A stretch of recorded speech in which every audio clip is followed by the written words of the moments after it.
ताई एकात्म विज्ञान का विषय बिंदु 12 चिज्जड़ ग्रंथि। इच्छा, बुद्धि, क्रिया, प्रक्रिया, शक्ति आदि के साथ चेतन और जड़ के रूप में अव्यक्त परमात्मा व्यक्त हुआ। अब व्यक्त का विस्तार होता है। यह विस्तार होना तो अपरिहार्य है। विस्तार को संसृति कहते हैं, संसार कहते हैं, विश्व कहते हैं। हम एक विश्व संज्ञा का प्रयोग करेंगे। विस्तार होने के लिए चेतन और जड़ को प्रथम एक होना होता है। एक हुए बिना विश्व बनने की प्रक्रिया शुरू नहीं होती। अतः चेतन और जड़ मिलते हैं और एक होते हैं। प्रश्न यह है कि परमात्मा में भी वे एक ही थे और समाहित थे। अब भी दोनों मिलेंगे और एक होंगे, तो दोनों एकत्व में अंतर क्या है? अंतर यह है कि वह एकत्व काम संकल्प के उदित होने से पूर्व का है। अब काम संकल्प के उदित होने के बाद दो होने के बाद का एकत्व है। उस समय वे दो नहीं थे, अब वे दो हैं। दो के एक होने के बाद भी दो ही रहते हैं। यह एकत्व ऐसा है कि दोनों के कार्य, दोनों का तत्व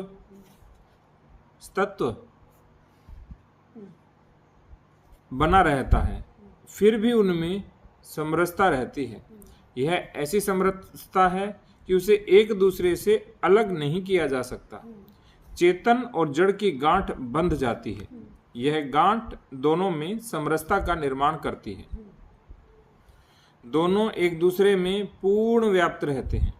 जिस प्रकार पानी में नमक या शक्कर घुल जाने के बाद पानी और नमक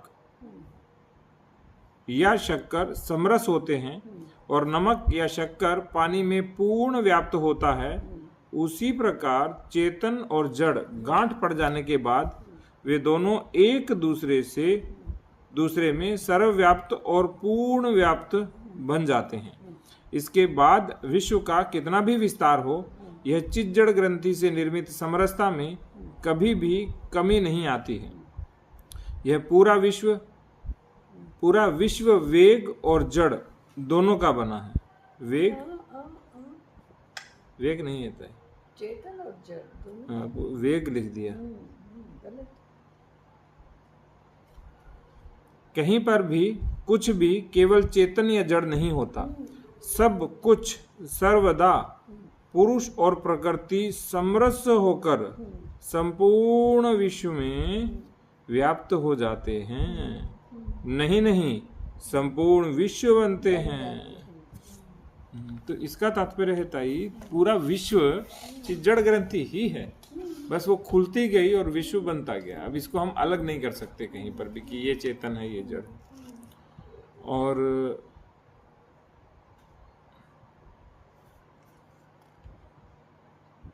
ये कहते हैं दोनों के कार्य, दोनों का तत्व बना रहता है, या स्वत्व। यह तत्व का अर्थ है कि सतत तत्व जो उसका पना होता है, तो तत्व आएगा, आधा से आएगा। हाँ, तत्व। आधा से भी है ताई, पहले तत्व है सत्व। और ठीक है, तय नहीं है ये सत्व है ना ताई? तत्व ही होगा, सत्व नहीं। ठीक। सत्व तो उसका हाँ, रस हो गया एक तरह से अंतर का। ठीक है, दोनों का तत्व बना रहता है। दो के एक होने के बाद भी दो ही रहते हैं। इसका क्या तात्पर्य है? मैंने चेतन और जड़ दो नाम से ही रहते हैं। चेतन और जड़ का एक नाम नहीं हो जाता। चिज्जड़ ग्रंथि में भी चेतन और जड़ की गांठ, ऐसा ही उसका अर्थ है। यानी कि ग्रंथि रहती है, इसीलिए वो दो हैं, क्योंकि ग्रंथि है। लेकिन उस ग्रंथि के अंदर इतनी समरसता है कि हम उसको दूध और शक्कर पानी और नमक की तरह अलग नहीं कर सकते। तो पानी और नमक घुल गया तो अभी पानी और नमक दो बातें तो रही ना। जी ताई। नमक समाप्त तो नहीं हो गया, पानी में घुल गया। जी, ये तो बहुत सरल हो गया ताई अब तो। वैसे सरल ही होता है। ये कैसा है, हमको समझ में आया तो सरल, नहीं समझ में आया तो कठिन। जी ताई। विषय बिंदु 13, चेतन प्रशस्य नहीं, जड़ हेय नहीं। तत्व अभी ऐसा है ना दुनिया में। चेतन मैं चेतन हूँ, जड़ नहीं हूँ, ऐसा ही लोग बोलेंगे। तो चेतन की प्रशंसा करना, चेतन ही सब कुछ है, चेतन सर्वव्यापी है, चेतन सर्वशक्तिमान है। जड़ तो जड़ है, हम ऐसे भी कहते हैं जड़ है, उसमें बुद्धि नहीं, उसमें ये नहीं, वो नहीं, हलचल नहीं। तो ताई हम एक जड़ को दूसरे पर थोप देते हैं, जबकि उसका इस जड़ का कोई मेल नहीं है। हाँ, तो जड़ है या नहीं है, चेतन प्रशस्य नहीं है, दोनों बराबर हैं। ताई इससे तो सारी समस्याओं का पूर्ण समाधान है। हाँ, दोनों अनिवार्य है, दोनों समान रूप से अनिवार्य है। एक का दूसरे के बिना कुछ काम ही नहीं होता, कोई प्रयोजन ही नहीं होता। चेतन की इतनी प्रशंसा करते हैं, जड़ नहीं होगा तो चेतन क्या करेगा? कुछ नहीं कर सकता। और चेतन नहीं है तो जड़ में परिवर्तन होगा कैसे? और हो ही नहीं सकता। तो दोनों समान, दोनों अनिवार्य, दोनों एक दूसरे नहीं, परंतु दोनों एक दूसरे के पूरक। एक का दूसरे के बिना चलता ही नहीं।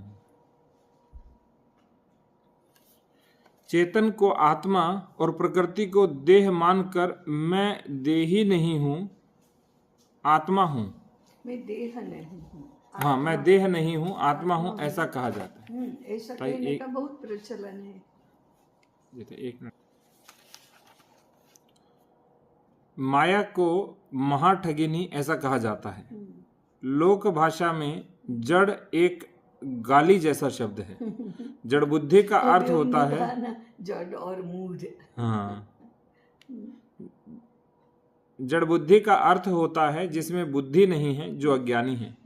जड़मति होत सुजान, ऐसा उपासना का फल बताया गया है। जड़ का अर्थ होता है जो हिलता डुलता नहीं है, जिस पर भावना का, आघातों का, मान अपमान का, सुख दुख का कोई प्रभाव पड़ता नहीं है। जड़ उसे कहा जाता है जो उत्साहित होता ही नहीं।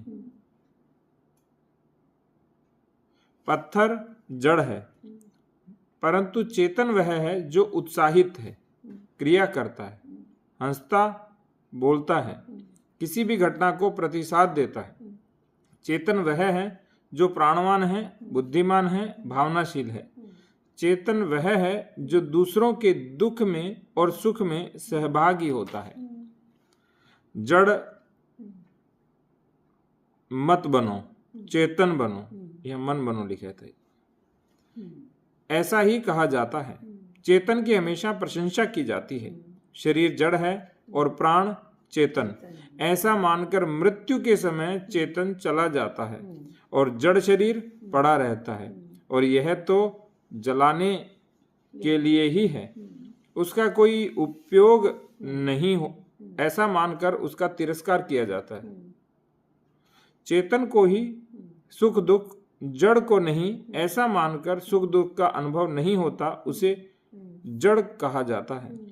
चेतन को ही आत्मा माना जाता है, और मैं आत्मा हूं ऐसा बोध होना ही ज्ञान है, ऐसा मानकर उसकी प्रशंसा की जाती है।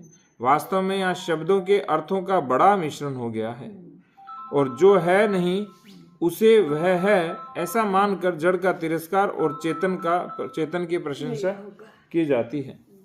वास्तव में दोनों समान हैं, अलग होने पर भी समान रूप में महत्वपूर्ण हैं।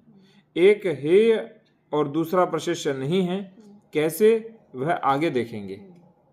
तो ये माने अध्यापक होने लायक ही थे, अतिशय पढ़ने में अतिशय तेजस्वी, चिंतनशील, लेखक, माने वो ऐसे समझने वाले ऐसे थे। वो राजनीति में तो जाना ही नहीं चाहते थे, लेकिन गुरुजी ने उनको राजनीति में भेजा। वो भेजूंगा तो वो पोल्यूट हो जाएगा, तुम रहोगे वहाँ शुद्ध, इसलिए तुम जाओ। तो गए।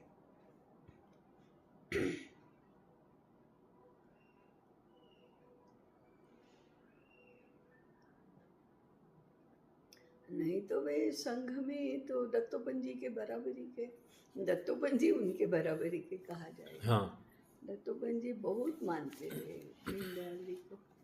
दत्तोपंत जी चाहिए अद्भुत व्यक्ति अद्भुत। थे। यानी मैं उनको, अब तुलना नहीं हो सकती है गुरु जी से और हेडगेवार जी से किसी की, लेकिन उनके समकक्ष थे तय। एकदम गुरु जी के एकदम। और गुरु जी के ये सब प्रिय लोग हैं, इतने सादे, इतने विनम्र, बहुत ऐसे सीधे सादे, बहुत बहुत ऐसे प्रतिभावंत। ऐसे एक थे वाकणकर जी, हाँ, आपने बताया था ये वाकणकर जी। पुरातत्ववादी। हाँ, तो राष्ट्र सेविका समिति का अखिल भारतीय सम्मेलन था, उसमें मंच सज्जा उन्होंने की थी।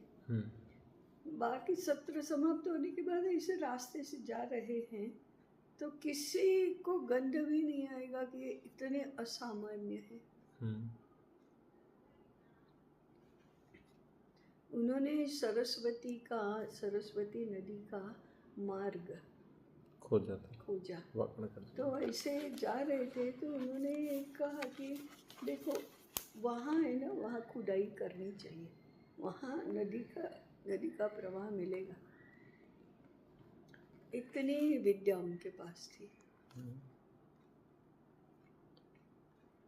ऐसे कलाकार, ऐसे भूगर्भ शास्त्री ही कहा जाएगा, परंतु इतने सादे, कैसे कहीं पर भी रखो, कुछ भी खिलाओ, कुछ भी पहना है, जरा भी ये नहीं कि मेरी व्यवस्था ऐसी क्यों नहीं है और ऐसी क्यों है। ऐसे हमारे भिड़े जी थे, लक्ष्मण राव भिड़े, वो भी इतने तेजस्वी, परंतु देखो तो एकदम सादे, कहीं पर भी बैठकर पढ़ रहे हैं। मैं एक बार नागपुर संघ कार्यालय में गई तो भिड़े जी एक ऐसी गैलरी जैसी होती है, उसमें एक लकड़ी की पाट पर बैठकर पढ़ रहे थे, कुछ नहीं चाहिए उनको। वो हमारे आचार्य प्रशिक्षण वर्ग के समापन में भिड़े जी आए थे। विदेश विभाग के संयोजक थे, विश्व विभाग के संयोजक थे उस समय में। तो हमें आचार्य प्रशिक्षण वर्ग में निरंतर 2 बार आए। पहली बार उस समय तो शुरुआत थी, किसी शिशु मंदिरों के पास अपने भवन और ये सब तो थे नहीं। तो ऊंझा है उत्तर गुजरात में, मेहसाणा पालनपुर के बीच में, वहाँ वर्ग लगा था। तो और किसी के छात्रावास में और ऐसे लगा था। उसके समापन में भी भिड़े जी आए थे। दूसरे वर्ष गांधीनगर में लगा, गांधीनगर में भी और किसी विद्यालय के छात्रावास में ही लगा था। तो फिर मैंने उनको पूछा गांधीनगर में कि आप गत वर्ष, और समापन कार्यक्रम में क्या सब एक जैसा ही होता है ना, लोग प्रस्तुति करते हैं, प्रस्तावना करते हैं, भाषण देते हैं, वर्ग का वृत्तांत बताते हैं, ऐसे ही तो करते हैं। तो मैंने उनको पूछा कि ऊंझा के समापन में भी आप थे, गांधीनगर के समापन में भी आप हैं, तो दोनों वर्गों में आप क्या अंतर लगा। तो उन्होंने तुरंत कहा कि ऊंझा में सारा वातावरण भौतिक था और यहाँ सारा वातावरण आध्यात्मिक है। कितनी बड़ी बात, जो मूलगत बात बोली। इतनी उन्होंने ऐसे सेंस कर ली। तो वहाँ के लोग कहने लगे कि एक भाई काका करके इंजीनियर थे, उन्होंने उस संस्था के विकास में और कुल मिलाकर बहुत परिश्रम किया था और बहुत वो ऐसे सेवाभावी थे।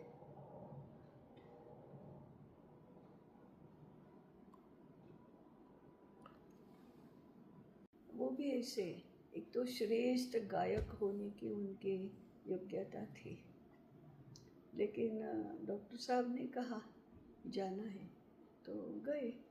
जीवन भर वो कर्नाटक में ही रहे, इधर वापस नहीं आए, लेकिन पूरा दक्षिण भारत का काम उन्होंने खड़ा किया। ऐसे ऐसे ऐसी प्रतिभाएं उनको। तभी तो होता है ताई। तभी तो होता है। कोई असम गया, कोई बंगाल में गया, कोई दक्षिण भारत में।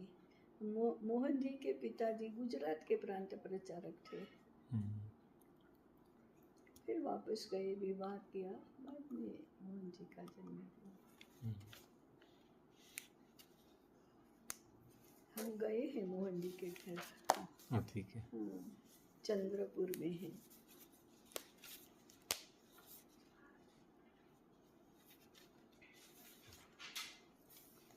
विषय बिंदु 14 था तात्विक और लौकिक भेद। शरीर, प्राण, आत्मा आदि के साथ जड़त्व और चेतनत्व को जोड़ने में तात्विक और लौकिक स्तर पर बहुत अंतर दिखाई देता है। आत्मा को चेतन और देह को जड़ मानना तो सार्वत्रिक है। तत्व ज्ञान में भी और लोक में भी प्राण, मन, बुद्धि आदि तात्विक अर्थ में जड़ है, परंतु लौकिक अर्थ में चेतन है। प्राण को चेतन ही मानते हैं ना, मन को चेतन ही मानते हैं, क्योंकि तात्विक अर्थ में जड़ है। तात्विक अर्थ में जड़ है। अब वो तात्विक में भी जड़ चेतन दोनों होने चाहिए, लौकिक में भी जड़ चेतन दोनों होने चाहिए, परंतु जड़ लोक में उसको चेतन मानते हैं, तात्विक में उसको जड़ मानते हैं। ये सही है ताई? सही नहीं है ना, चाहिए तो घालमेल है। दोनों भी सही नहीं, दोनों भी सही नहीं है। यानी हर जो संसार में है वो जड़ चेतन दोनों हैं। दोनों हैं, दोनों।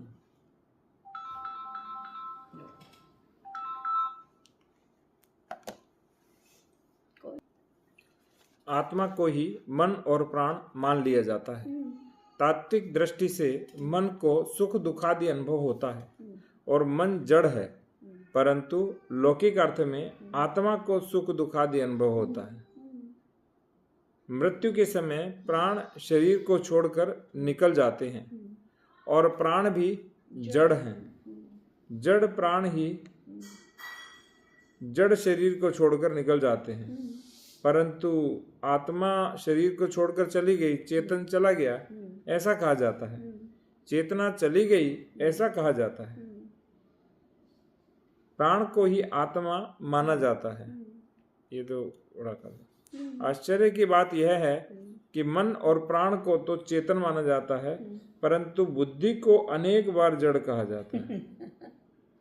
जड़मती। यदि बुद्धि कम है तो उसे जड़ बुद्धि कहा जाता है। तात्विक दृष्टि से शरीर, प्राण, मन, बुद्धि, अहंकार सब जड़ है, केवल आत्मा ही चेतन है। अतः मृत्यु के समय जड़ प्राण ही जड़ शरीर को छोड़कर चले जाते हैं। तात्विक दृष्टि से चेतन आत्मा तो सर्वत्र है, सर्वव्यापी है। वह न कहीं जाती है न कहीं से आती है। वह प्राण शरीर को छोड़कर जाएंगे तब भी आत्मा नहीं जानी चाहिए। आत्मा प्राण ही होती है, शरीर नहीं, अथवा प्राण में ही होती है, शरीर में नहीं, ऐसा कैसे कहा जा सकता है? यदि ऐसा है तो सर्वव्यापी कैसे होगी? फिर भी लोक में ऐसा ही माना जाता है। लोकमानस कभी भी स्वीकार नहीं कर सकता कि मृतदेह में आत्मा तो है। अथवा प्राण भी जड़ है, मन भी जड़ है। ऐसा होने से चेतन और जड़ का व्यवहार समझने में कठिनाई होती है। और इसी कठिनता को सरल बनाने के फेर में हमने द्वंद्व निर्माण कर दिया, अभारतीय द्वंद्व।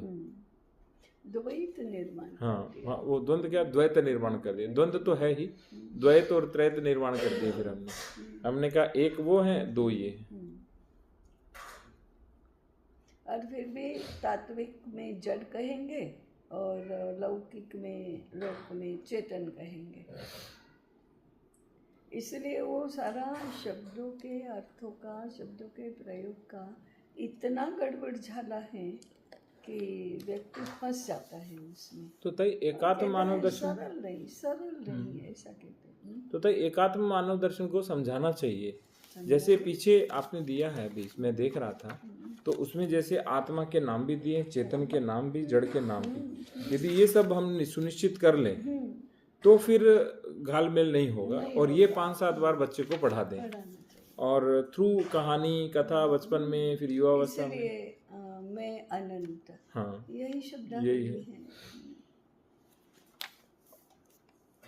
तो तय यानी कि यदि हम चेतन और जड़ को तात्विक दृष्टि से भी जब सृष्टि में देखेंगे तो भी सब दोनों तो है ही ना, दोनों तो है ही ना। कैसे बिना एक से तो होगा ही नहीं कुछ भी। अब प्राण चले गए तो जड़ चेतन दोनों चले गए। दोनों चले गए, दोनों रहे भी, हाँ दोनों गए रहे भी। हाँ प्राण और शरीर का वियोग हुआ, चेतन और जड़ का नहीं। हाँ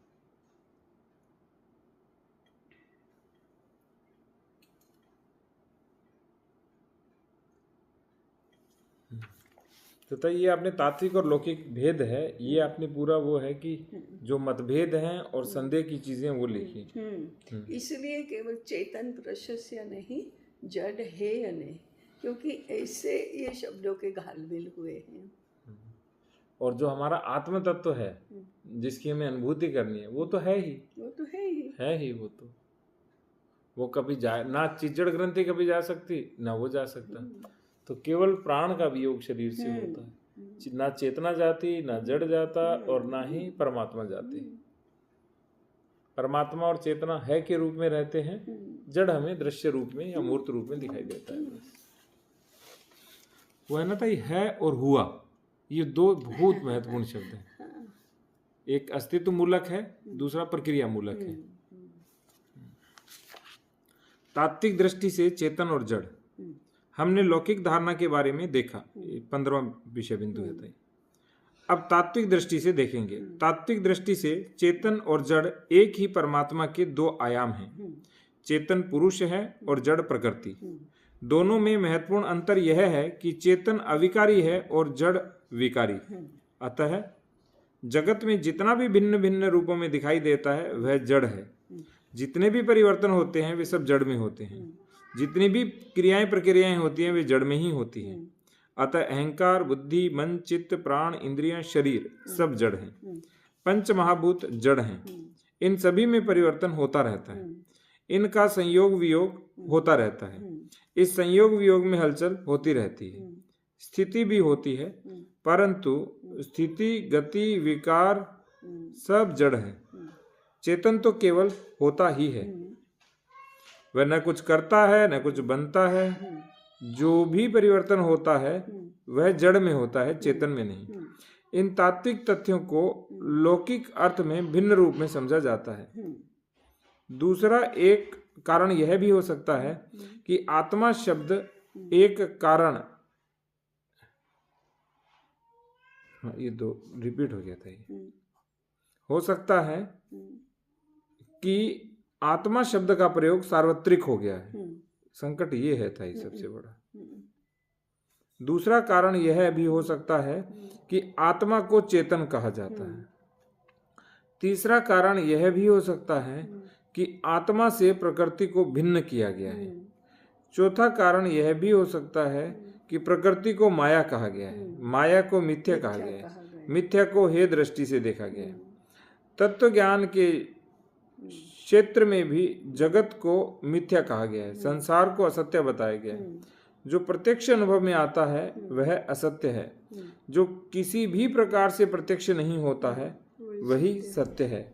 ऐसा मानने से, कहने से तत्व ज्ञान और लोक ज्ञान दोनों क्षेत्रों में उलझन निर्माण हुई है।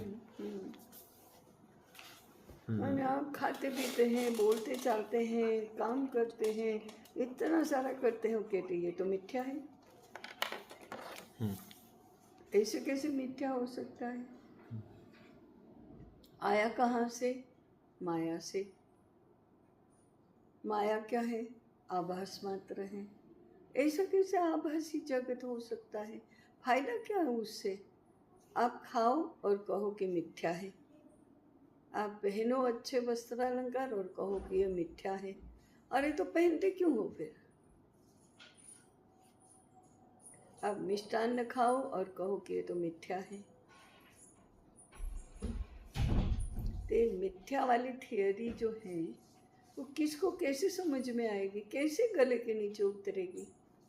और क्यों कहना चाहिए जब आप कहते हैं कि ये तो विवर्त है? तो विवर्त भी तो पानी के ही हैं। आप बाष्प कहो, बर्फ कहो, पानी कहो, बुदबुद कहो, पानी तो है ना वो। इसको मिथ्या मानेगा? क्यों ताई, जो मिथ्या ये मानेगा? शंकराचार्य जी ने मिथ्या किस रूप में दिया था? किस रूप में मिथ्या है? वो तो है ही नहीं, जो नहीं है वो भी लगता है। उसमें रज्जु सर्प का उदाहरण देते हैं कि स्वप्न का भी देते हाँ, हैं। रज्जु को सर्प मान लेते हैं, परंतु वो रज्जु ही होती है। ऐसे ब्रह्म को हम जगत मान लेते हैं, लेकिन वो जगत होता ही नहीं है, वो तो ब्रह्म ही सत्य है। तो ये पता नहीं क्यों ऐसी बुद्धि उनको। अंततोगत्वा बुद्धि से सब कुछ समझाने का तात्पर्य क्या होता है कि जगत मनुष्य मात्र के किसी भी प्रश्न का खुलासा हो सके। जी। वे ऐसा है इसलिए ऐसा। तो ऐसे जो कार्य कारण इसमें या बुद्धि से समझने में मिनिमम प्रश्न ऐसे रहे जिसका क्यों का हम उत्तर ना दे सके, गृहित मानना चाहिए। तो ये जो हम एकात्म दर्शन की ये है, उसमें केवल एक ही प्रश्न है जिसको गृहित मानना रहता है कि क्यों उसको इच्छा हुई कि मैं एक से अनेक बनूं। उसके अलावा बाकी सारे प्रश्नों का खुलासा हो जाता है। वो निर्हेतुक है। हाँ, वो निर्हेतुक है, लेकिन 50 प्रश्न ऐसे निर्हेतुक नहीं होने चाहिए। केवल एक ही है ताई, प्रथम जितने कम होंगे उतनी आपकी विचारधारा बुद्धिगम्य है। तो ऐसा करने के स्थान पर इसको ऐसा क्यों मानना कि ये मिथ्या है, मिथ्या है? अरे सामान्य मनुष्य कभी इसको मिथ्या मान ही नहीं सकता, और फिर इसलिए इससे मुक्त होना बहुत कठिन है ऐसा मानते हैं, ऐसा कह दिया जाता है। ऐसा क्यों करना? ऐसा सरल बनाओ, सुलभ बनाओ। अरे मुक्त होना भी उसके लिए सुलभ बनाओ। उसको अपराध बोध से ग्रसित क्यों कर देना? अरे मैं तो संसार के मोह में बद्ध हो गया हूँ, वस्त्र अलंकार मुझे नहीं पहनना चाहिए, लेकिन क्या करे, मन करता है। ऐसा क्यों करना? वस्त्र अलंकार बनाना भी और पहनना भी नहीं। इसमें ताई जो राजा जनक हैं, हाँ, उनका उदाहरण श्रेष्ठ है। श्रेष्ठ है, राजा ऋषि की तरह रहना। भैया श्री कृष्ण ने क्या क्या नहीं किया। और उनका भी चॉइस के अलंकार रहते थे, चॉइस के पीताम्बर रहता था। कुछ भी थोड़े पहनते थे, अच्छे से अच्छा पहनते थे। तो भी वो जीवन मुक्त थे ना। जी। तो ये प्रवृत्ति मार्ग है, वो कभी किसी बात को मिथ्या नहीं कहता। तो ताई ये हुआ कि जिसको संन्यास ग्रहण करना है उसके लिए तात्विक दृष्टि से मिथ्या मानना सुविधाजनक है, लेकिन जिसको प्रवृत्ति मूलक रहना है उसको तात्विक दृष्टि से भी दोनों को सत्य मानना है। लेकिन मूल में हमें यही देखना है कि दोनों परम तत्व से उत्पन्न हुए हैं, तो दोनों सत्य ही हैं। मिथ्या हो ही नहीं सकता जो परम तत्व से उत्पन्न हुआ है। आप शरीर को स्वस्थ न रखो, ऐसा किसने कहा? उल्टे शरीर को स्वस्थ रखना ही चाहिए, क्योंकि वो आत्मा ने शरीर रूप धारण किया है जी तो और अपेक्षा यही है कि वो स्वस्थ और कुशल रहना चाहिए, बलवान रहना चाहिए। इस दृष्टि से उचित आहार विहार करो, युक्त आहार और विहार करो। केवल अस्वास्थ्यकर स्वादिष्ट मत खाओ, ऐसे नॉर्म्स बनाइए। न खाओ ऐसा नहीं कहा ना। तो इस तरह से तो अपने शरीर को दुखी करना सही नहीं है। होने दो, बिल्कुल नहीं होने दो। हाँ, फिर असाध्य हो गया आपका तो स्वीकार करो। हम्म हम्म। तथा यदि हम तात्विक दृष्टि से देखें, वो भी अद्वैत की दृष्टि से, तब हम इसको मिथ्या मानेंगे, क्योंकि उन्होंने कहा। और मिथ्या का तात्पर्य इतना ही है कि आपको निवृत्ति की ओर जाना है। मिथ्या का तात्पर्य ये नहीं है कि झूठा है, स्वप्न है, एकात्म की दृष्टि से वो नहीं। फिर वो वेदांती समझाते फिर मिथ्या माने असत्य नहीं, मिथ्या माने ब्रह्म नहीं, मिथ्या एक तत्व है। लेकिन वो किसी की उनकी भी पूरी समझ में नहीं आया होता है। फिर मिथ्या कहा क्यों? लेकिन मिथ्या दृष्टि हम कहते हैं ना, मिथ्याभिमान।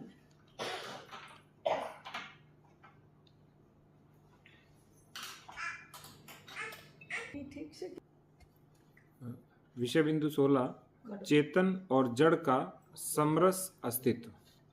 परमात्मा अपने काम संकल्प से विश्व रूप बना। विश्व रूप बनने के लिए वह चेतन और जड़ बना। चेतन और जड़ ग्रंथि से यह विश्व बना।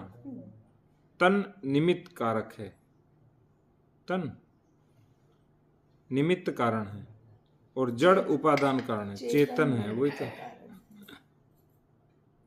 उड़ गया वो। यदि ऐसा है तो विश्व रूप में सर्वत्र जड़ और चेतन दोनों हैं। दोनों की समरसता ऐसी है कि दोनों एक दूसरे से अलग हो ही नहीं सकते। तब विश्व रूप में कोई भी और कुछ भी अकेला जड़ और अकेला चेतन हो ही नहीं सकता। सब कुछ जड़ भी है और चेतन भी है। जड़ और चेतन एक साथ, एक दूसरे में ओतप्रोत। किसी भी पदार्थ में कुछ इतना हिस्सा चेतन है, इतना हिस्सा जड़ है, ऐसा नहीं। सर्वत्र जड़ और चेतन साथ साथ है, यह सत्य है। चेतन अविकारी है और जड़ विकारी, परंतु जहां जहां जिस रूप में, जिस स्थिति में विकारी होता है, चेतन उस रूप में, उस स्थिति में साथ ही रहता है। तो ताई इसका तात्पर्य ये हुआ, क्योंकि चेतन तो है, जैसे परम तत्व है वैसे ही चेतन है। जो है उसमें विकार होता नहीं है, तो विकार वही बचा। लेकिन विकार होगा, उसमें विकार नहीं होगा, लेकिन वो हर विकार के साथ रहेगा। साथ रहेगा। जैसे सुबह हमने देखा था, दूध और चीनी मिलाओ तो एक रस हो जाते हैं। अब दूध और चीनी को अलग तो नहीं कर सकते। अब उससे आप खीर बनाओ तो भी दूध और चीनी एक साथ रहेंगे। आप उससे आटा मांडो और दशमी बनाओ तो भी दूध और चीनी एक साथ ही रहेंगे। आप उसे और कुछ बनाओ, पंचामृत बनाओ तो भी चीनी और दूध एक साथ ही रहेंगे। वो कैसे एक दूसरे से अलग होंगे? आप कुछ भी करो तो भी चीनी और दूध अलग नहीं हो सकते। ऐसे चेतन और जड़ अलग नहीं हो सकते। तो ताई इस रूप में हम क्या कर देते हैं, इसमें घालमेल ये हो जाता है। जब एक को विकारी और दूसरे को अविकारी बोलते हैं, तो अविकारी सत्य हो जाता है, विकारी असत्य हो जाता है। जबकि ये विकार का अर्थ परिवर्तन के रूप में है ये, कि उसमें परिवर्तन होता है और ये केवल अस्तित्वमान है। इसके अस्तित्व होने से परिवर्तन होने लगे तो दो क्यों चाहिए? हाँ, दो चाहिए ही नहीं। दो चाहिए ही क्यों? हाँ, तो एक कैटलिस्ट के रूप में रहे और दूसरा परिवर्तन होता रहे, इस रूप में रहते हैं। परंतु जहां जहां जिस रूप में, जिस स्थिति में विकारी होता है, चेतन उस रूप में, उस स्थिति में साथ ही रहता है। जैसा जड़ वैसा चेतन।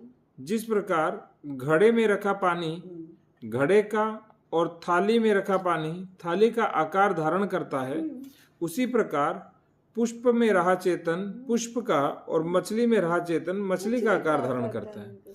पत्थर में चेतन पत्थर बनकर, आकाश में चेतन आकाश बनकर, मन में मन बनकर, बुद्धि में बुद्धि बनकर रहता है। नाम रूप परिवर्तित करते हुए जड़ को अनुरूप परिवर्तित करते हैं, परंतु चेतन जड़ के साथ साथ रहता है, इसलिए उसके भी होते हैं। वो नाम रूप ऊपर अलग से दिखाई देता है, वो उसके भी नाम रूप होते हैं, वो ऊपर नीचे, इसलिए उसके भी नाम रूप होते हैं। उसे चाहिए या नहीं, इसका प्रश्न ही नहीं, क्योंकि चाहिए या नहीं, चाहिए या नहीं इसका प्रश्न ही नहीं उपस्थित होता। चाहिए या नहीं यह मन या बुद्धि का प्रश्न है, प्राण या शरीर का प्रश्न है, यह चेतन का प्रश्न नहीं है। चेतन कहीं पर भी ऐसा हो ही नहीं। जड़ सर्वत्र है तो चेतन भी सर्वत्र है।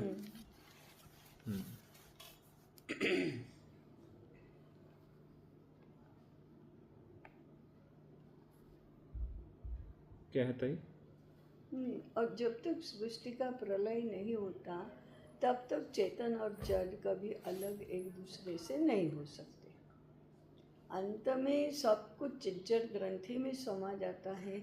उसके बाद चित्त और जड़, चेतन और जड़ की ग्रंथि खुलती है और चेतन और जड़ परमात्मा के अपने मूल स्वरूप में विलीन हो जाता है। ये प्रलय है। फिर काम संकल्प जगता है, रात्रि पूरी होती है, तब ब्रह्मा का दूसरा दिन शुरू होता है और फिर परमात्मा का काम संकल्प जगा, उसमें से चेतन और जड़ हुए और फिर उनकी चिज्जड़ ग्रंथि बनी और फिर से आवर्तन शुरू। तो परमात्मा से निकले और ऐसा सारा चक्कर करते करते करते करते ये पहुंच गए चेतन और चिज्जड़ ग्रंथि तक, और फिर दो खुल गए, दो हो गए तो परमात्मा में विलीन हो गए। फिर दूसरा दिन पूरा हुआ। 17 समस्या कहाँ है? परमात्मा चेतन और जड़ बना, अतः वह जड़ और चेतन दोनों में है, दोनों में समान रूप से है।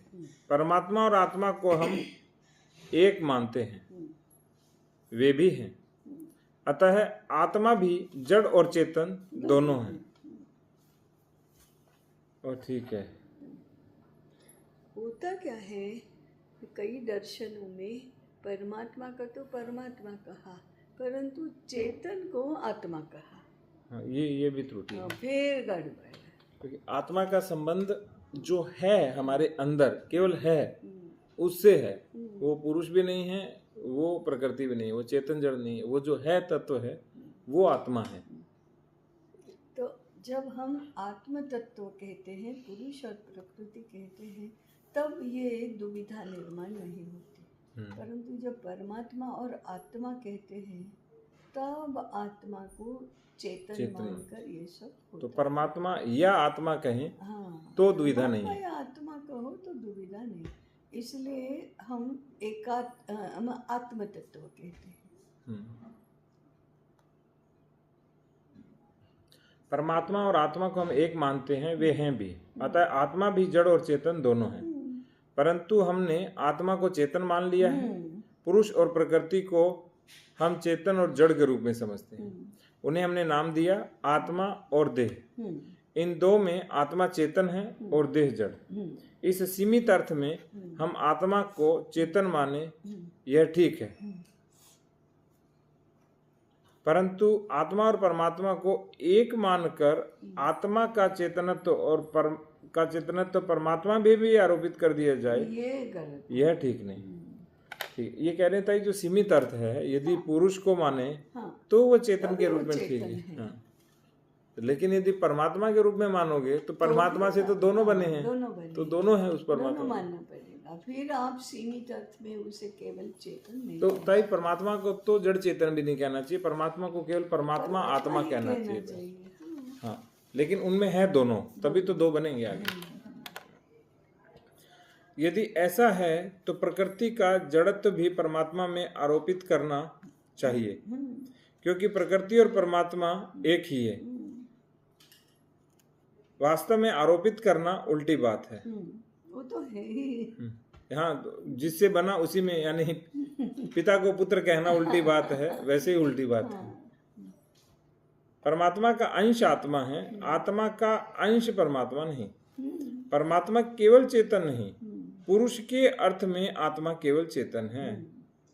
हाँ, यदि पुरुष के अर्थ में लेंगे, परमात्मा केवल जड़ नहीं, प्रकृति के अर्थ में परमात्मा जड़ है। तो परमात्मा जड़ और चेतन दोनों है। परमात्मा आत्मा और देह में, परमात्मा आत्मा और देह में, परमात्मा चेतन और जड़ दोनों है। आत्मा चेतन है और देह जड़। परमात्मा पुरुष और प्रकृति में, परमात्मा चेतन और प्रकृति जड़ है। ठीक है, ऐसा वाक्य रचना गड़बड़। परमात्मा पुरुष और प्रकृति में, परमात्मा चेतन और प्रकृति, ये होगा ताई। परमात्मा पुरुष और प्रकृति में है, परमात्मा चेतन और प्रकृति जड़ है।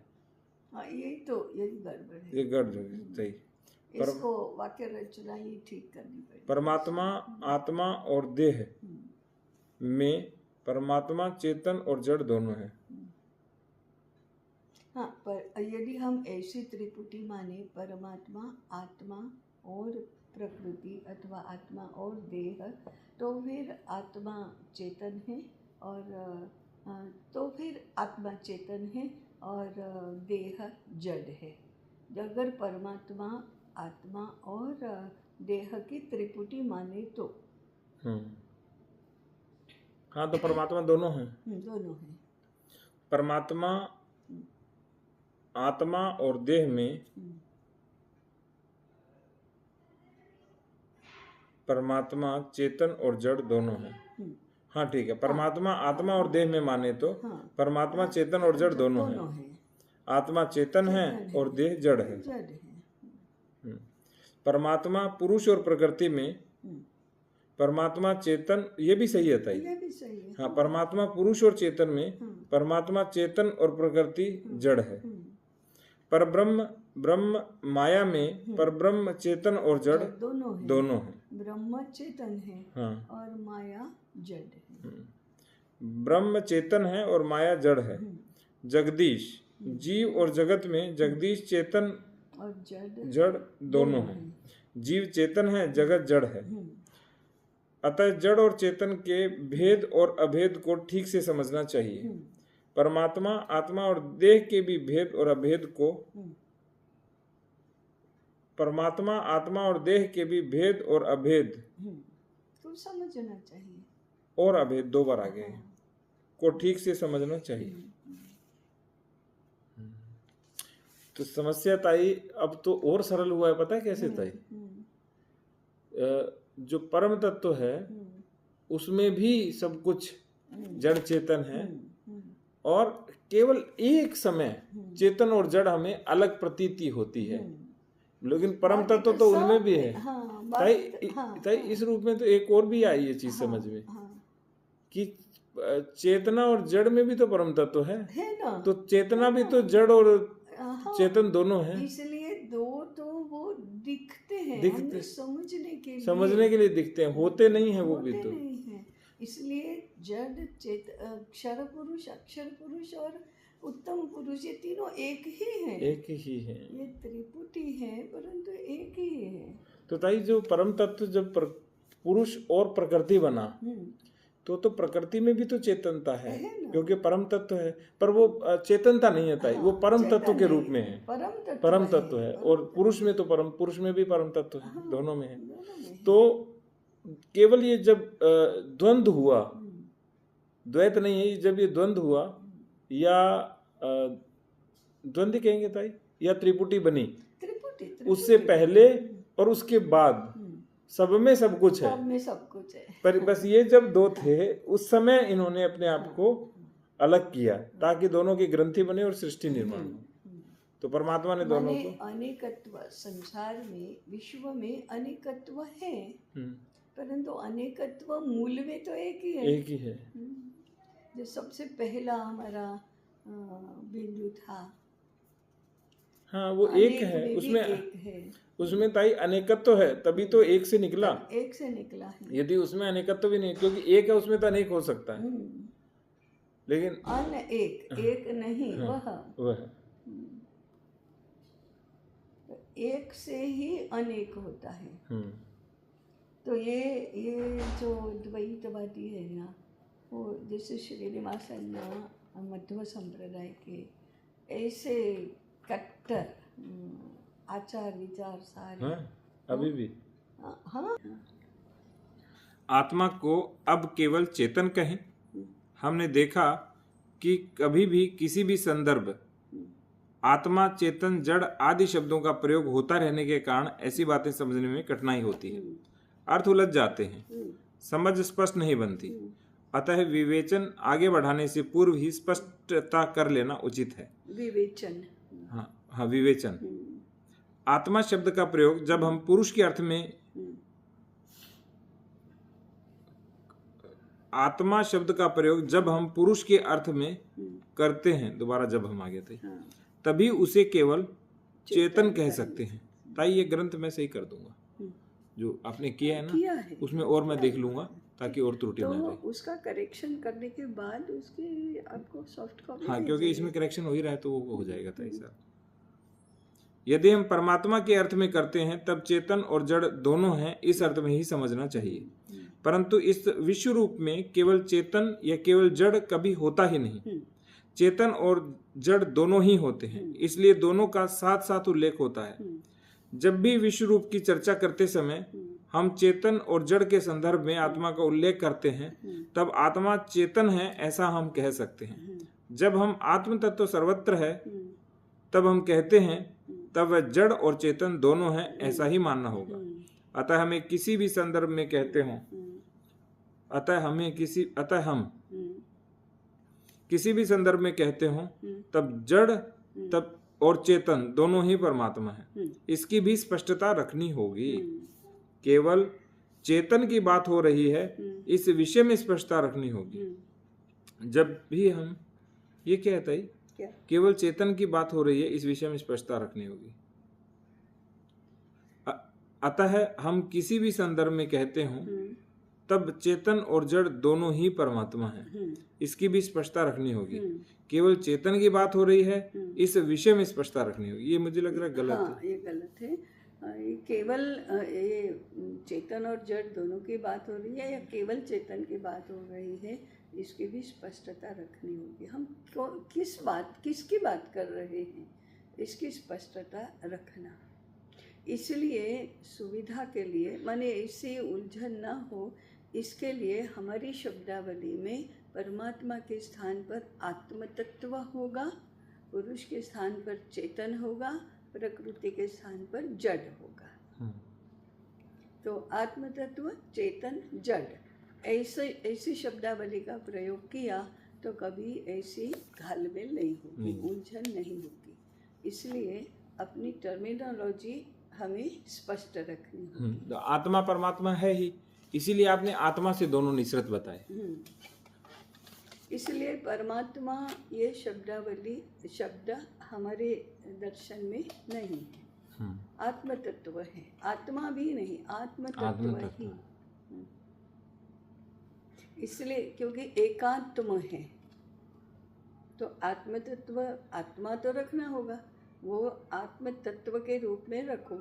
वह जिसको परमात्मा, पर ब्रह्म ये सब कहते हैं वही है वो, और चेतन और जड़ दोनों हैं, क्योंकि वो चेतन और जड़ से परे हैं, उसी में से ये दोनों निकले हैं, वही ये दोनों बना है। इसलिए हमारी त्रिपुटी जो मूल कारण की है वह आत्म तत्व, चेतन और जड़ की है। यही है, जड़ उपादान कारण, चेतन निमित्त कारण और आत्म तत्व मूल कारण। फिर ऐसा गड़बड़ झाला नहीं होगा। या अभी तक तो स्पष्टीकरण इसलिए किया कि लोग ऐसे सभी शब्दों का प्रयोग करते हैं, कहीं पर भी करते हैं, कभी भी करते हैं, किसी भी के बारे में कह दिया मेरी आत्मा को बहुत दुख पहुंचा, अरे नहीं होता आत्मा को सुख दुख, मन को होता है। तो मन के स्थान पर आत्मा बोल दिया। महात्मा, दुरात्मा, अरे आत्मा नहीं दुरात्मा और या महात्मा होता, मन के कारण से वह, मन और आचरण के कारण से वह दुष्ट और सज्जन होता है, लेकिन बोल दिया। तो महात्मा दुरात्मा सही शब्द नहीं है। तात्विक अर्थ में नहीं, तात्विक अर्थ में नहीं, लौकिक अर्थ में। लौकिक में तो इसे वही, लौकिक में कहीं पर भी कुछ भी बोलते हैं और समझना है वो समझते हैं। इसीलिए ताई मुझे लगता है जब गुरुकुलों में अध्ययन होता था, हाँ, तो लौकिक का उतना प्रभाव नहीं होता था। इसीलिए वो तात्विक को सरल समझते थे, और बाद में लौकिक को सुलझाते थे आकर के। लौकिक भी कहाँ से आया, जो दर्शनों का अध्ययन नहीं करते, पर विविध दर्शनों के आचार्य विविध प्रकार समूह में लोगों को बताते हैं, इसलिए वो तो अपनी शब्दावली का प्रयोग करते हैं, तो लोग भी उसी शब्दावली का प्रयोग करते हैं। और उससे भी ज़्यादा कहाँ हुआ कि जब एक दर्शन पक्का समझे बिना, उसकी शब्दावली को समझे बिना भिन्न भिन्न दर्शनों का एक साथ अध्ययन होने लगा, तब ये गड़बड़ झाला हो गया। क्योंकि इतना कच्चा है ना, अभी यूनिवर्सिटी में अध्ययन का स्वरूप क्या है, हम पढ़ते थे तो हमारा भी दर्शन ये विशेष पेपर था, तो अणुभाष्य के 3 सूत्र, ब्रह्म सूत्र के 4-5 सूत्र, सांख्यकारिका, तो ऐसे भिन्न भिन्न दर्शनों के इतने 2-3 सूत्र, ऐसा करने से तो ना ये समझता है ना वो समझता है, ना दर्शन अनेक प्रकार के क्यों है ये समझता है, कुछ भी नहीं समझता, और काहे के लिए दर्शन है ये भी नहीं समझता। इसलिए होता है कि धड़ किसी भी बात का ठीक से अध्ययन ही नहीं होता है। जबकि गुरुकुलों में पहले आपका एक स्कूल ऑफ थॉट है, दर्शन माने क्या है, स्कूल ऑफ थॉट है, तो एक स्कूल ऑफ थॉट आप निष्ठापूर्वक पूर्ण रूप से स्पष्ट रूप से समझ लो, कि वो ठीक से समझ में आ गया। अब आपकी दूसरे दर्शनों को समझने की क्षमता आ गई, अब आप उसको दूसरा देखते हैं तो पहले के साथ उसकी पहले का संदर्भ लेते लेते देखते हैं तो अंतर समझ में आ जाता है, तो दूसरा भी उस दृष्टि से समझ में आता है, फिर आप तुलनात्मक अध्ययन कर सकते हैं, नहीं तो कैसे करोगे। तो अध्ययन की पद्धति ठीक नहीं है यूनिवर्सिटी की, फ्रेगमेंटेड, थोड़ा सा टुकड़ा इसमें से, थोड़ा सा टुकड़ा इसमें से, इतने निर्बुद्ध लोग देखे नहीं कभी। अभी ऐसा था फर्स्ट ईयर बीए में एक पूरा एक पेपर भगवद गीता का, कुछ वर्षों के बाद बोर्ड ऑफ स्टडीज़ को लगा कि नहीं इसमें परिवर्तन करना चाहिए, तो उसके स्थान पर क्या रखा पता है, विदुर नीति है। अब भगवद गीता कहाँ और विदुर नीति कहाँ, दोनों की समानता क्या कहें, तो दोनों महाभारत में है, दोनों के 700 श्लोक हैं, ये माने वो वॉल्यूम वही समानता है। अरे भगवद गीता उपनिषद है, विदुर नीति उपदेश है केवल, इसका अंतर नहीं समझना। तो बाहरी ये, हाँ, एक वर्ष में करना है ना, 700 श्लोक करेंगे, भगवद गीता के 700 श्लोक और विदुर नीति के 650-700 श्लोक के एक है, समान है, ऐसा करेंगे।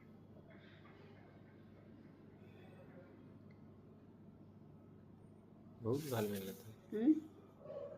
तो इसको ताई, यदि एकात्म मानवतावाद हमारे जैसे हम वो तो नहीं करेंगे, नहीं, लेकिन हम एक दर्शन करेंगे, हाँ, तो इससे सारे अपने आप जुड़ जाएंगे, सारे जुड़ेंगे। सब जुड़ जाएंगे। फिर ये बुद्धि जागृत होगी कि ये कहो या ये कहो या ये कहो, सब एक ही गंतव्य तो है। फिर विचारधाराओं का संघर्ष और दर्शनों का संघर्ष नहीं होगा फिर। लेकिन बीच में ही कृत्रिम समन्वय भी नहीं होगा कि आधा तो आप वेदांत का ले लो और आधा तो मीमांसा का ले लो और थोड़ा बहुत उसमें योग का भी डाल दो और थोड़ा बहुत वैशेषिक का भी डाल दो। ऐसा नहीं होगा। आपको वैशेषिक स्कूल ऑफ थॉट तो पूरा पूरा उसको ही लेना पड़ेगा। हाँ, उसे एकात्म दर्शन के परिप्रेक्ष्य में समझ लो कि उसकी चीज क्या है। हाँ, समझ लो। तो दर्शनों में तो फिर काफी यानी उनको सिद्धि नहीं किया जा सकता, इस तरह के हैं कुछ तो। हाँ, माने आपको एक दूसरे से अलग तो रखना पड़ेगा ना। पूरा पैराडिम होता है, पूरी शब्दावली होती है। उन शब्दों के उन दर्शनों में अर्थ विस्तार और अर्थ संकोच और अर्थ विविधता अलग होती है। जैसे योग दर्शन में चित्त कहते ही पूरा अंतःकरण आ जाता है। अब भगवद गीता में मन और चित्त और बुद्धि अलग है। ऐसे ही महत, अहंकार, बुद्धि, चित्त, हृदय, इन शब्दों का घालमेल हुआ है। क्योंकि एक जहाँ अंतःकरण चतुष्टय मानेंगे वहाँ उसका अर्थ का दायरा अलग होगा। जहाँ एक ही मानेंगे योग दर्शन, वेदांत दर्शन में अंतःकरण चतुष्टय माना तो चित्त का स्वरूप दायरा अलग है। योग दर्शन में चित्त ही माना, एक ही माना तो उसका अर्थ और दायरा अलग होगा। फिर आप योग दर्शन के चित्त को वेदांत दर्शन के चित्त की तरह समझेंगे तो भी नहीं चलेगा। हाँ, वहाँ तो ऐसा कहा है, हाँ वहाँ ऐसा कहा है, लेकिन तुमको ऐसा क्यों कहना है? योग दर्शन में ऐसा नहीं कहा है। तो कीप फाइडेलिटी टू योग दर्शन टर्मिनोलॉजी।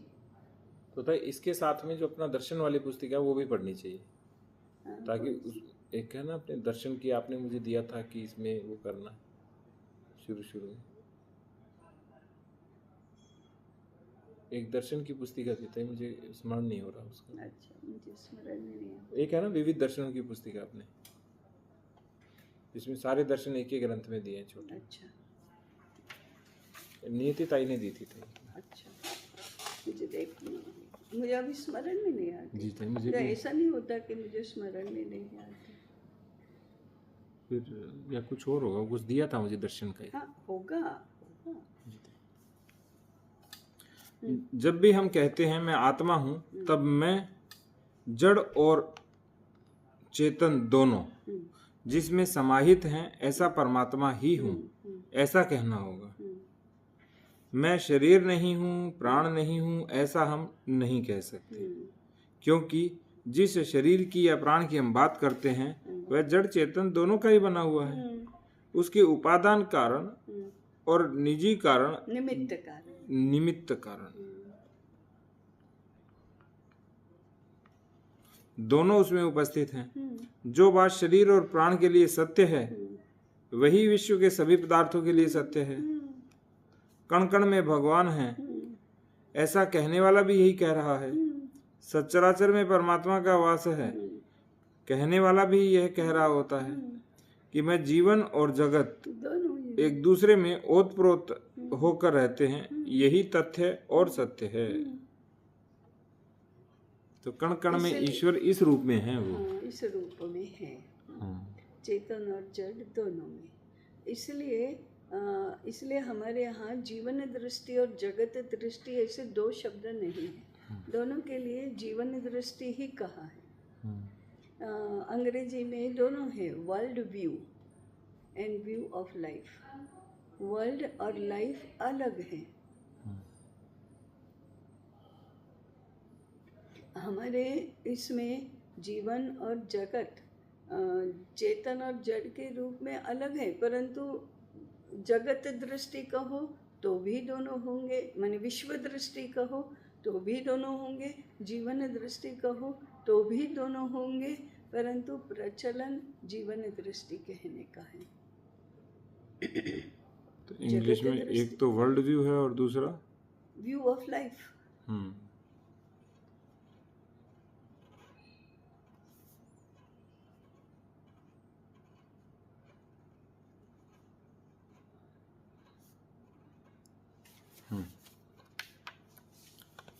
जड़ का नकार या स्वीकार, 19 नंबर बिंदु।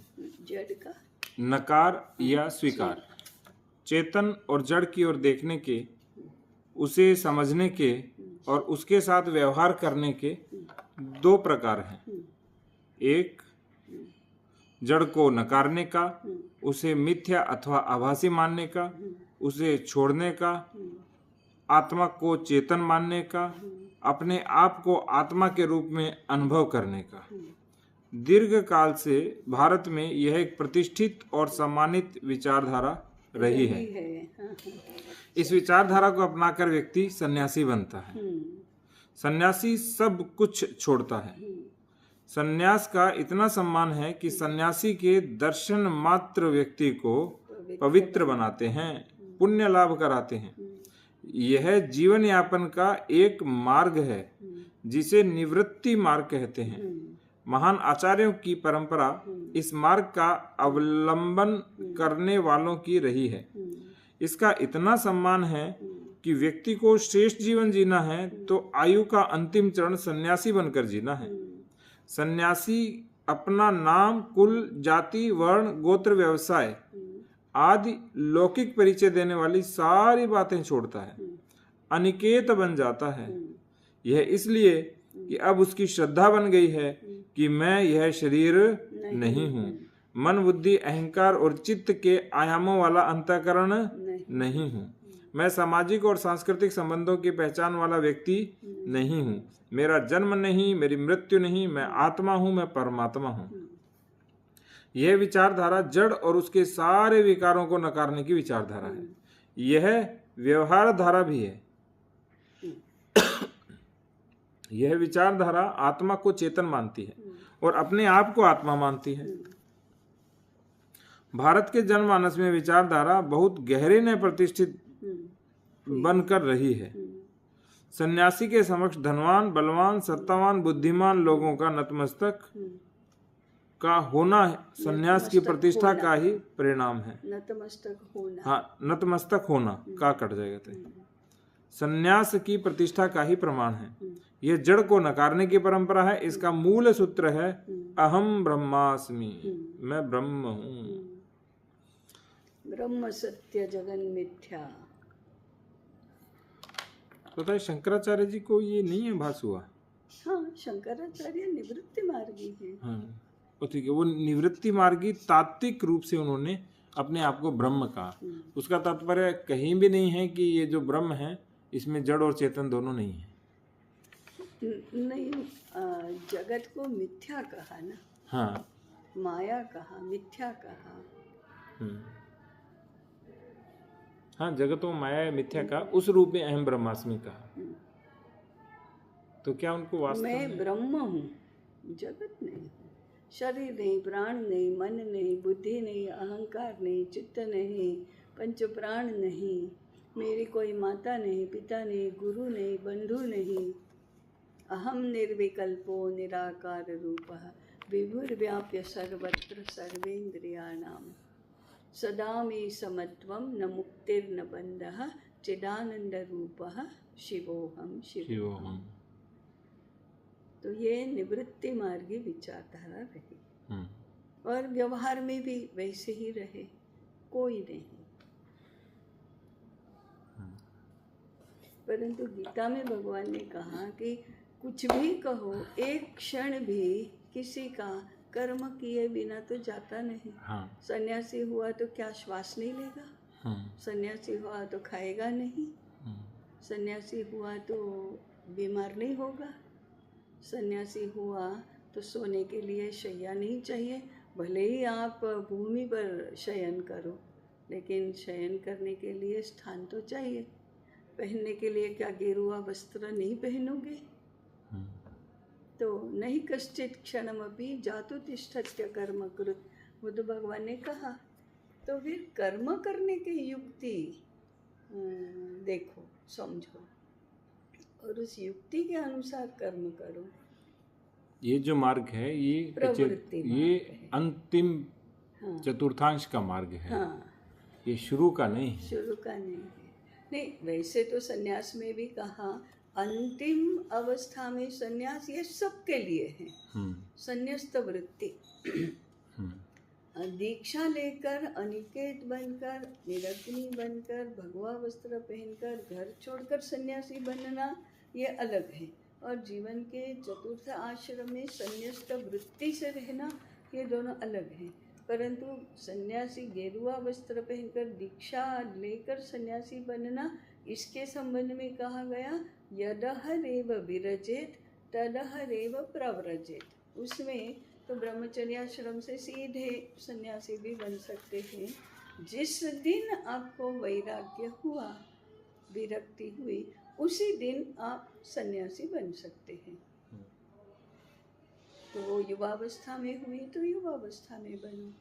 तो शंकराचार्य तो इवन अगली युवावस्था में बने थे, 16 वर्ष में बन गए। 16 वर्ष में बन गए, 28 वर्ष तक रहे ही थे।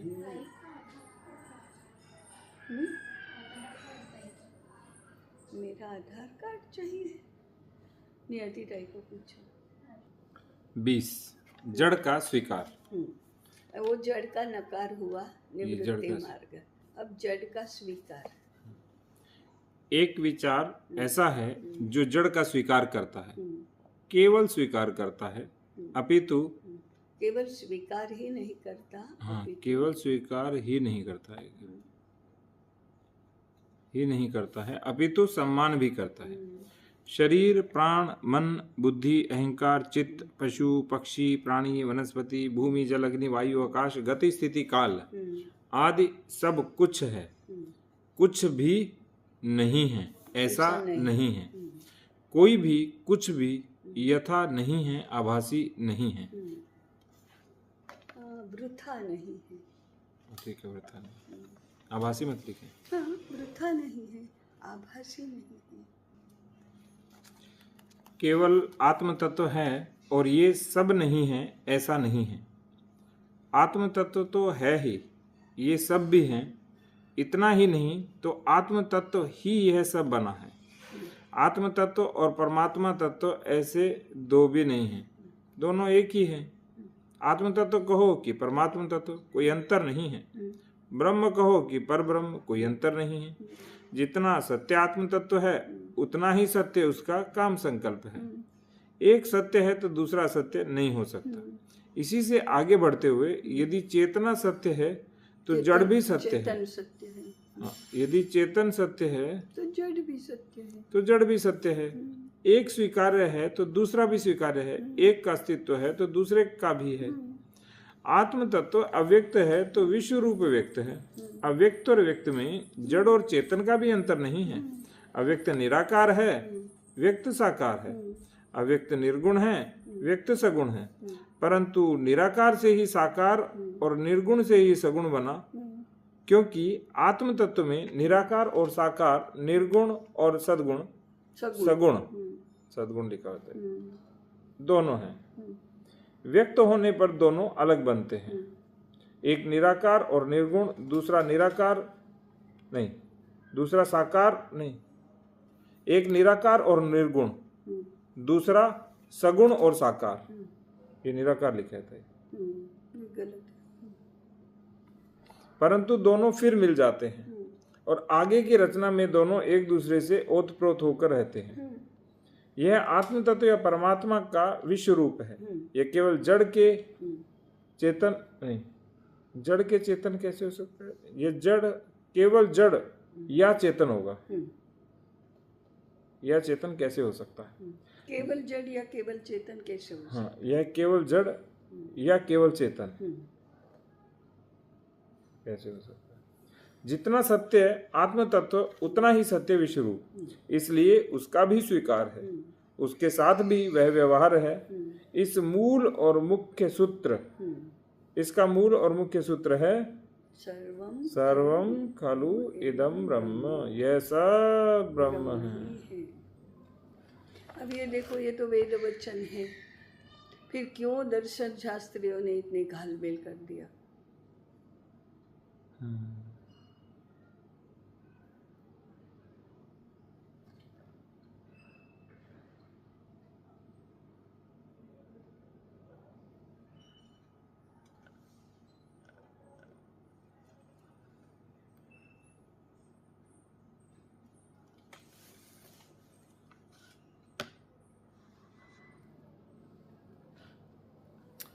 इतना ही बहुत अद्भुत है।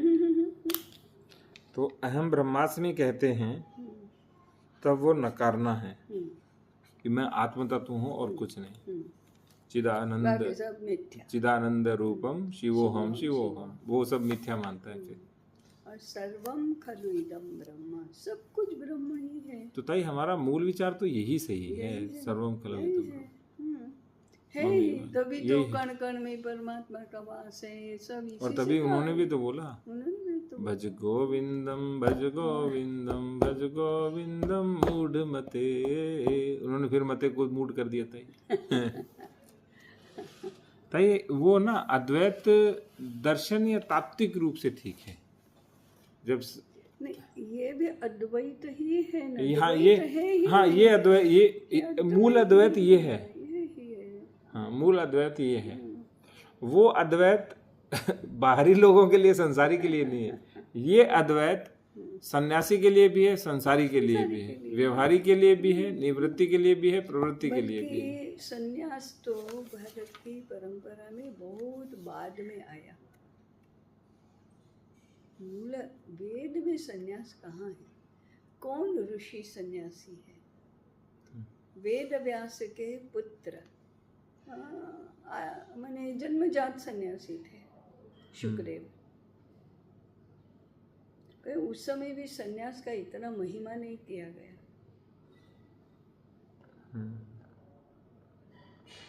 ऐसा कहते हैं कि याज्ञवल्क्य प्रथम सन्यासी थे। याज्ञवल्क्य प्रथम सन्यासी थे, ऐसा कहते हैं। किस रूप में ताई? याज्ञवल्क्य ने ही अपना गुरुकुल, घर, पत्नी सब छोड़ दिया। वो भी कैसे सन्यासी बने? तो जनक राजा के दरबार में शास्त्रार्थ हुआ। तो शास्त्रार्थ होने से पहले ही जो जनक राजा ने घोषित किया था ना कि जो सर्वश्रेष्ठ ब्रह्मवेत्ता होगा उसको 10,000 गायें सुवर्ण मंडित सिंगों वाली दूंगा। तो याज्ञवल्क्य ने पहले ही अपने शिष्यों को कहा, वामश्रवा ये ले जाओ अपने आश्रम में। तो सारे दूसरे विद्वान सब कोलाहल कर लगे, शास्त्रार्थ नहीं हुआ और कैसे ले जाते हो, तुमको प्रश्नों के उत्तर तो देने ही पड़ेंगे। तो याज्ञवल्क्य ने कहा कि फिर पूछो। तो एक एक ने पूछना शुरू किया और याज्ञवल्क्य जीतते गए। अंततोगत्वा कोई बाकी नहीं रहा। तब एक ने कहा कि अब मैं तुम्हारे प्रश्न का उत्तर दूंगा। तुमने तो हमारे प्रश्नों के उत्तर दिए, लेकिन तुम पूछो और हम देंगे।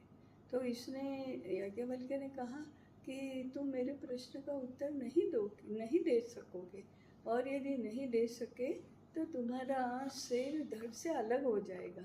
इसका क्या संकेत है मुझे नहीं मालूम, लेकिन ऐसा कहा। परंतु वो धारावाहिक में ऐसे बताया है कि उसी ने आत्महत्या कर ली, अपना सर मस्तक से अलग कर दिया। उससे सहन नहीं हुआ, पराजय नहीं सहन हुआ।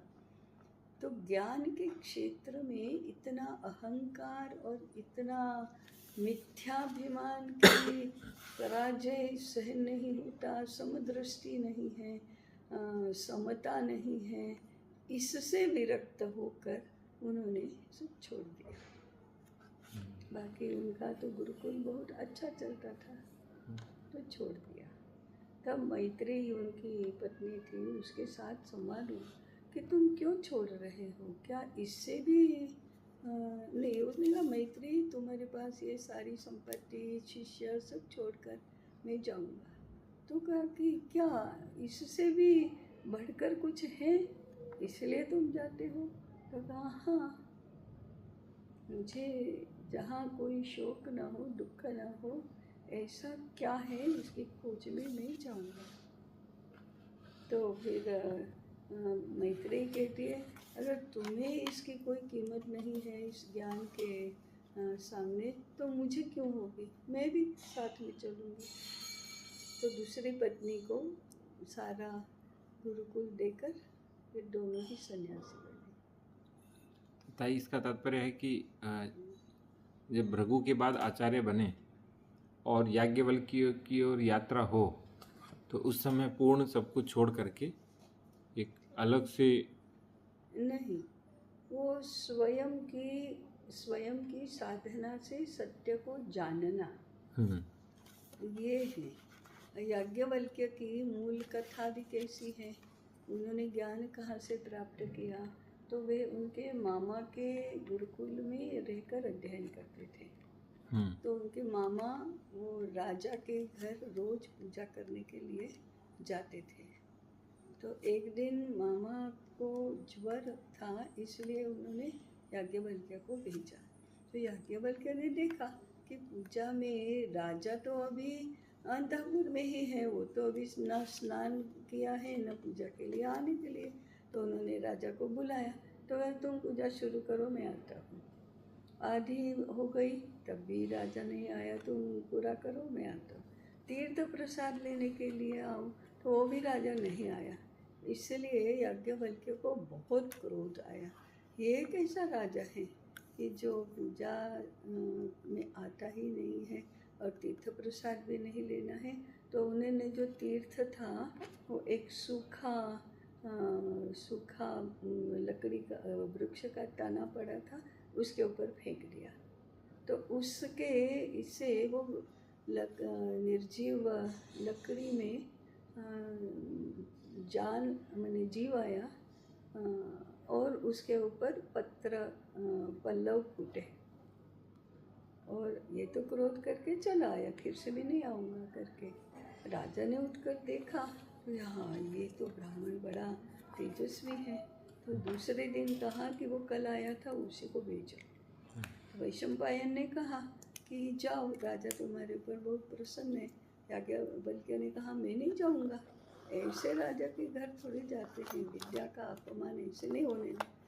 तो वैशंपायन को बड़ा क्रोध आया, नहीं जाएंगे तो आश्रम तो उनके दान से चलता है, तो ना चले, उनके दान से, ऐसे लोगों के दान से नहीं चलना चाहिए।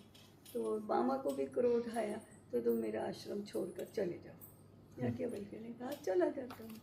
तो मामा ने कहा मेरे से जो विद्या सीखा है वो भी यहाँ छोड़कर जाओ, साथ में लेकर नहीं जाना।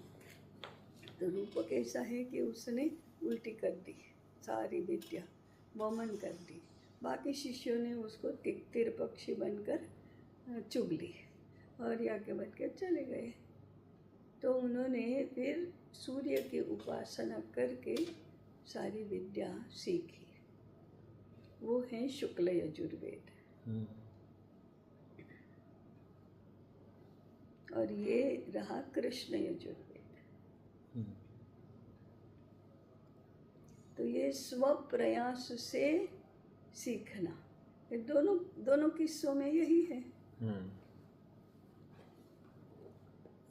तो याज्ञवल्क्य अपनी साधना से और स्व प्रयास से सीखना है।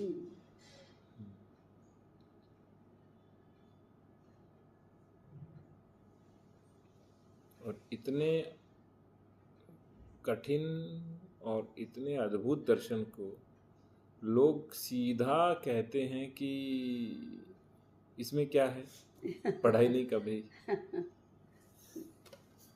आलोचना करते हैं निरर्थक। समापन करें तो